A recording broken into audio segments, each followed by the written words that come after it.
Assalamualaikum warahmatullahi wabarakatuh. Apa kabarnya anak-anak? Alhamdulillah, luar biasa.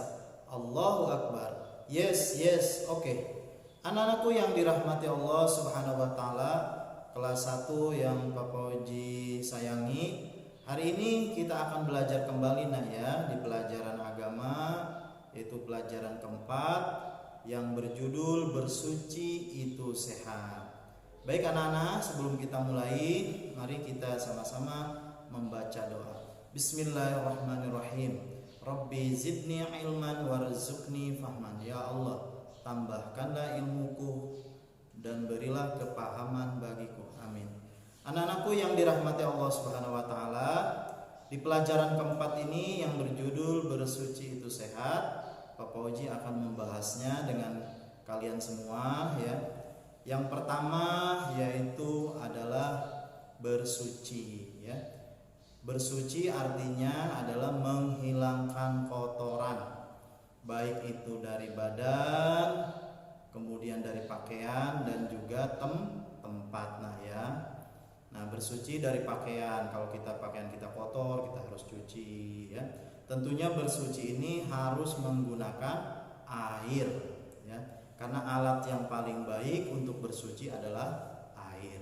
Bagaimana kalau tidak ada air? Nah, ada dua benda yang bisa kita pakai untuk menggantikan air dalam bersuci, yaitu batu dan tisu ya. Kalau nggak ada tisu biasanya daun ya. Nah, karena sekarang ada tisu, bisa lebih bagus pakai tisu. Tapi kalau kita berbicara bersuci, alat yang paling baik adalah air. Nah ya, bersuci ada dua macam ya. Yaitu yang pertama adalah dengan cara mandi ya. Kalau kita mandi tentunya badan kita jadi sehat, jadi segar ya.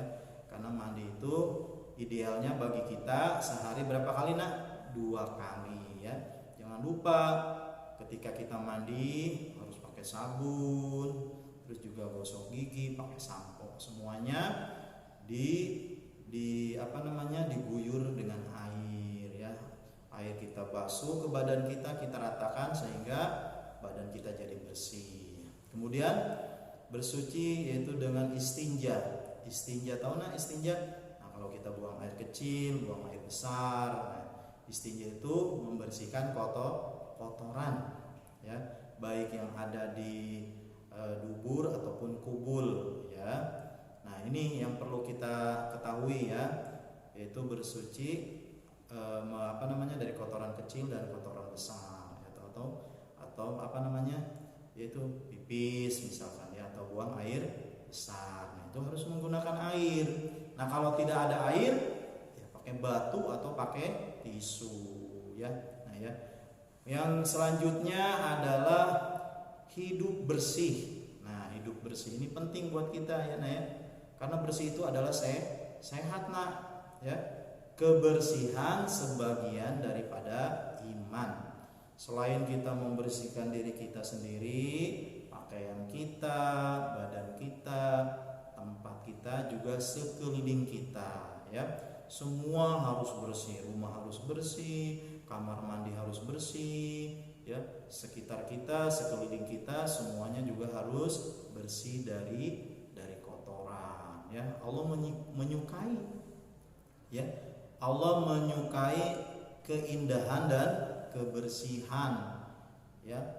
Kalau seandainya ada manusia yang kotor ya, jorok, itu kira-kira temannya siapa binatang yang biasa hinggap itu? Bisa jadi lalat ya kan, bisa jadi kecoa ya, bisa jadi apalagi, pokoknya banyak yang binatang-binatang itu kalau kotor dia suka datang ke diri kita ya.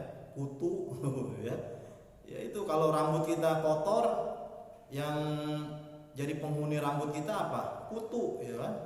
Jadi anak muslim harus bersih ya, karena agama kita mengajarkan kebersihan, karena kebersihan sebagian daripada iman. Dan yang Yang paling utama, orang yang suka menjaga kebersihan itu pasti disayang Allah. Coba kalau kita pergi ke sekolah, pakaiannya kotor, badannya bau, ya, kira-kira ada nggak yang nemanin kita? Nggak mungkin, ya. Pakaian kita bagus, tapi badan kita bau, ya, nggak bagus juga. Pakaian kita bagus, badan kita wangi, misalkan, tapi gigi kita kotor. Siapa yang menemani kira-kira? Nggak ada juga. Maka semuanya harus bersih. Nah ya, ingat tadi bahwa Allah menyukai keindahan dan kebersihan, karena bersih itu sebagian daripada iman, ya. Paham lah ya? Jadi kalau kita ingin bersih, ingin sehat, ya lakukanlah kebiasaan-kebiasaan yang diperintahkan oleh Allah Subhanahu wa taala dan Rasul kita, bahwasanya kebersihan bagian dari iman, ya. Paham ya? Baik anak-anak, itu saja sebagai pelajaran keempat untuk kalian. Silahkan dibaca-baca ya di rumah, di bukunya, supaya lebih memahami dan dipraktekkan dalam kehidupan sehari-hari. Mari kita tutup belajar hari ini dengan membaca doa kafaratul majelis. Bismillahirrahmanirrahim. Subhanakallahumma wa bihamdika asyhadu an la ilaha illa anta astaghfiruka wa atubu ilaik. Walhamdulillahirabbil alamin. Assalamualaikum warahmatullahi wabarakatuh.